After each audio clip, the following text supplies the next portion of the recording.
Hey guys, this is Ben Wheeler, the Mercenary King, here bringing you a Dungaree deck. I really like Dungaree. He's a fun thing, very cheap kill cost, and he's got this unique theme to him that isn't really in anywhere else in Vanguard. Our starter is Exorcist Mage Dan.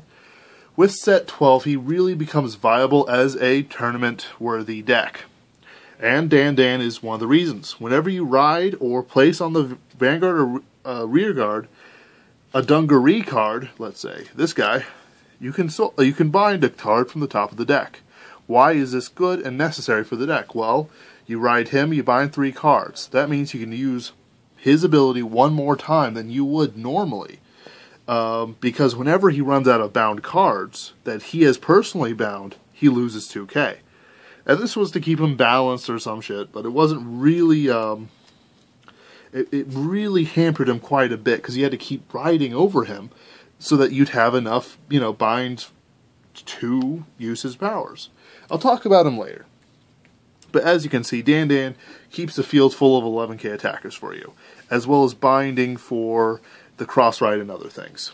Let's talk about triggers real quick. 4 heal, pretty standard. 4 crit. 4 crit, so 8 crit. I don't really like running different copies of crits. As you can see here, I'm running 4 different copies. Partly because it's sort of useless. Once a guy knows you're running 8 crits, or figures out you're running 8 crits, like what running 3 different crit triggers, it doesn't confuse him. It doesn't confuse anybody. Well, I mean, it'll confuse normal people, but people with skill will look at it as like, he's just running more crits to confuse me. 4 draw. I like her art best. Yeah, pretty simple. Let's see. 4 perfect shield, standard. 2 AK boosters is to make 20k columns or 18k columns with either the 10k or this guy, who is a 12k attacker for Dungaree. So he's a very nice guy. Soul Blast 2, draw 1. Pretty standard. If you don't cross-ride Dungaree, well, even when you cross-ride Dungaree, there'll be 2 free cards that you can Soul Blast for a free card. And besides that, Narukami doesn't generate hand advantage. It's pretty much a necessity in all decks. 10k booster. Dungaree has his own 10k booster, and it can be used on the rear guards, but it's a dumb card because it's only a 4k. What if you ride a 4k? The guy just throws down draw triggers or some shit to beat your face in. And, you take 3 damage turn 1. Or turn 2, excuse me. But this guy's free, pretty much. As soon as they 3 damage in the damage zone, excuse me, it gets plus 4k when it boosts to Vanguard. It's almost as good as the Mega Colony one, which requires everything to be tapped, and usually everything will be tapped. If I have 3 of these, what I do is I snipe something with Dungaree, and then make sure something else can't intercept, so they can't use both of them. I don't really use Vowing Sword in this deck, because I don't feel the ability, other things do it better, and 10k isn't as impactful as it can be when people have perfect shields. It's a great thing to have, but it's not as necessary in this deck for reasons I'll talk about later. Thunderstorm Dragoon. There's no real optimal ride chain for this deck. There is better rides, and this is one of the better rides. And he's good. 10k, like I was facing if I was facing a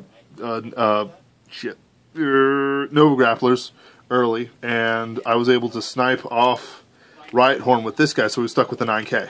Couldn't hit my Vanguard. That's all he's there for.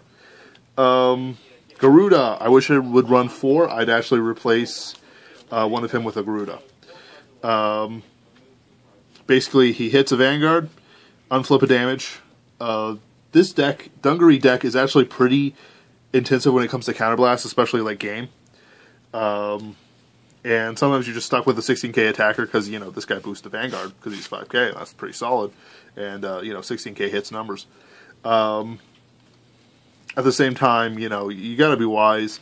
We are running into a new era of cross rides, so maybe running one more of these or something like that would be better, just to hit that 23k. I'm sorry, 18k. 3 of these. Basically, what I do is I use him to snipe something important in the back row, like let's say a Riot Horn, a Linshu, 10k booster, anything that really needs to be dead. Counterblast 2, place on Vanguard Rearguard, pay the cost, choose a 2 or less rearguard, retire it. Simple, simple, simple. 12k attacking for Dungaree. He's actually pretty fantastic. Lets you hit cross rides, lets you hit 20k, 17k with this guy. There's really no downside to using him because you will be riding a Dungaree always. So yeah. Alright, bread and butter. Dungaree. Sealed Demon Dragon Dungaree. Optimally, run this guy first. Bind 3 cards with Dan, face up, and then once you hit limit break, start killing stuff. Start kill the most important rearguard in the front row. Narukami kill the front row quite often. This guy does it very efficiently, assuming you have the bound cards. You ride over him, you bind another 3. You got 6 cards, you can just keep going. Alright, but, you know, what if you want the cross ride? You run him. He's also fantastic. What he does is something different, actually. Counterblast 2, bind 1 card face up from the top of your deck. When this unit attacks a Vanguard, if you do, choose one of your opponent's rearguards in the front row, retire it, and during your turn, this gets plus 2k for every Narukami in the bind zone. You could have up to 7 or 8 Narukami. Actually, let's say I did boom, boom, cross ride. That would be 8 cards in the bind zone by now. So this would be a 27-32k column by itself. Plus triggers, which of course I run a crit 4 draw. With that sort of power, they're going to have to drop perfect shields. I mean, this isn't a break ride. This isn't a one-time thing. This isn't Descendant counterblasting 2 for 5k. This gets a very high valuable number. What if you do this? Bind another card, 9k. If you had a field like this, which actually wouldn't be a bad field. Actually, let's move him here, put this right here, put this right here, and let's say you Soul Blasted the Grade 2 and Grade 1 below it. You'd actually have a 16k column, two 16k columns, which is good against most Vanguards that you'll see in the tournament scene. And all of a sudden, let's let me check out, 6, 2, 1, 1. So this is 10k. It's a 30... Excuse me. It's a 33k, 43k column by itself. Of course, you're going to be thin in the deck, and you're probably out of counterblast at this point. But at the same time, if they don't have a perfect shield, they're up creep without a paddle. Really, I don't know if I'll play this deck much at all for tournaments. And that's just because it's a solid deck, but it isn't a fantastic deck. It is a gimmicky deck.